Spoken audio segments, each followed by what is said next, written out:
लो लो national conference जिंदाबाद, national conference जिंदाबाद, doctor Farooq Abdullah साहब जिंदाबाद, उमर अब्दुल्ला साहब जिंदाबाद, सुनील वर्मा साहब जिंदाबाद, नेशनल कॉन्फ्रेंस जिंदाबाद, नेशनल कॉन्फ्रेंस जिंदाबाद।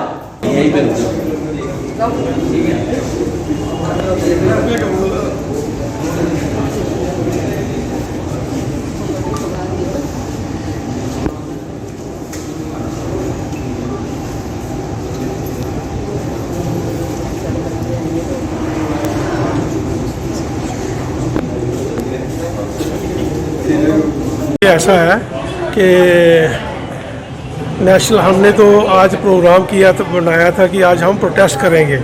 जो हमारे बेकसूर जो नौजवान बच्चे राजपूत सभा से जिनका ताल्लुक़ है, उन्होंने जो आवाज़ उठाई लोगों के अधिकारों के लिए कि जो ये मनमानी कर रहे हैं, मैं ये कहना चाहता हूँ कि ये जो नेशनल हाईवे अथॉरिटी जिन्होंने एक पैरामीटर बनाया हुआ है कि 60 किलोमीटर के अंदर टोल नहीं लगेगा, लेकिन ये बड़ी अजीब सी बात लगती है कि इन्होंने लखनपुर में टोल है, उसके बाद फिर इन्होंने बीजेपुर में टोल है, बीजेपुर से लेकर 15 किलोमीटर के आगे सरोवर में इन्होंने टोल प्लाजा लगाया है। वो लोगों से ये जबरन जो पैसा वसूल कर रहे थे। तो इस अब पिछले दिनों जब आपने देखा कि बारिशों की वजह से रोड वगैरह ख़राब हो गए, लोगों को एक तो वो मुश्किल आ रही थी कि पहले जो सफ़र आधे घंटे में तय होता था वो 3-3 घंटे लग रहे थे गांव से घूम के आते, ऊपर से इनकी लाठी होती थी कि अभी टोल भी दो। तो ये एक बात है जो पिछले एक अरसे से मुख्तलिफ़ किस्म की ऑर्गेनाइजेशनें और मुख्तलिफ़ किस्म की ये जो पॉलिटिकल पार्टीज़ हैं वो उठा रही थी, किसी ने सुनी नहीं।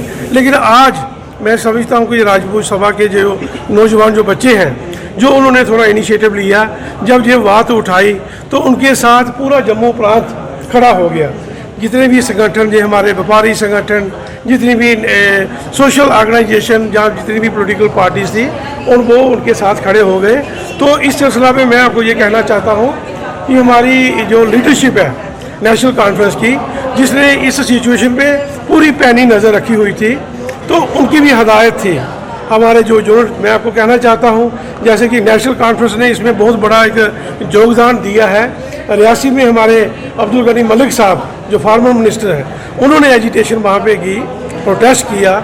जम्मू में हमारे रतन लाल गुप्ता साहब हैं, उन्होंने प्रोटेस्ट किया। कठुआ में हमारे अजय स्तोत्रा साहब हैं, सीनियर लीडर साबका मंत्री हैं, उन्होंने प्रोटेस्ट किया। जब पूरे प्रांत में, पूरे जम्मू में हलचली हो गई, तो ये जो सरकार है, जो एलजी सरकार, ये थोड़े से डर गए होंगे। तो इन्होंने रात के 3 बजे हमारे नौजवान बच्चों को वो रिहा कर दिया। इससे हमें थोड़ा सा खुशी हुई। हमने आपस में, सब भाइयों ने आपस में मिठाइयाँ भी बांटी। तो मैं लेकिन ये आपके माध्यम से कहना चाहता हूँ कि मैं आज आपके माध्यम से और अपने नेशनल कॉन्फ्रेंस के इस कार्यालय से मैं उन नौजवान बच्चों को सल्यूट करता हूँ कि जिन्होंने बेपरवाह नहीं की अपनी किसी भी जो ज्यादतियाँ उनके साथ हुई, और लोग हित में खड़े हो गए और लोगों को इंसाफ भी के लिए जो उन्होंने मुद्दा उठाया है, कोई वो मुद्दा भी हल नहीं हुआ है। मैं उन बच्चों को भी कहना चाहता हूँ, और ये सोई हुई जो अंधी बहरी सरकार है, इसे भी बताना चाहता हूँ कि अब ये जो बात है, ये जो बाल है, नेशनल कॉन्फ्रेंस के हाथ में आ गया है, लोगों के हाथ में आ गया है। हम तब तक चैन से नहीं बैठेंगे जब तक वो जो सरोवर का जो टोल प्लाजा है उसे इमीडिएट बंद किया जाए। ये जो स्मार्ट मीटरों की बात जो बच्चे हमारे कर रहे थे, उसे भी पूरी तौर पे बंद कर दिए जाए, क्योंकि जहाँ पे जब नेशनल कॉन्फ्रेंस का दौर था, मैं आपको ये बात बताना चाहता हूँ, हम भी तो आम नागरिक हैं, तो वहाँ एक ही मीटर होता था जो कई सालों साल चलता था, और जो बिल उसके आते थे लोग पे भी